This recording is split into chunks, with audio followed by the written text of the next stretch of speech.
મિત્રો સ્વાગત છે તમારું નવા વ્લોગમાં। તો આપણે જઈ રહ્યા છીએ મહાદેવના મંદિરે। હું હવે ઘરેથી નીકળી ગયો છું। તો આ સોંઠાવાળી બસ આવી ગઈ છે।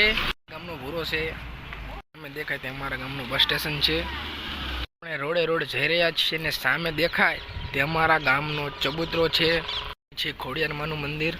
આ જઈ રહ્યા છે ભોળાનાથના મંદિરે પહોંચી ગયા છીએ। સામે દેખાય તે ભોળાનાથનું મંદિર છે। આપણે મંદિરે નહીં પણ આપણે અમારા ગામનું તળાવ તમને દેખાડું। દેખાય તે અમારા ગામનું તળાવ છે। જોઈ શકો છો કે આ તળાવ કેવડું મોટું છે ને આ પાણીની ટાંકી પર મોટું મધ બેઠું છે, તમે જોઈ શકો છો। આ અમારા ગામનું સરકારી દવાખાનું છે। આપણે મંદિરની અંદર પ્રવેશ કરી ચૂક્યા છીએ। આપણે ભોળાનાથના મંદિરે પહોંચી ગયા છીએ કે હજુ મંદિરનું કામકાજ ચાલુ છે, હજુ મંદિર બન્યું નથી। નવું મંદિર બનશે પછી આપણે આ બધું લઈ શકો છો નીચેનું પણ।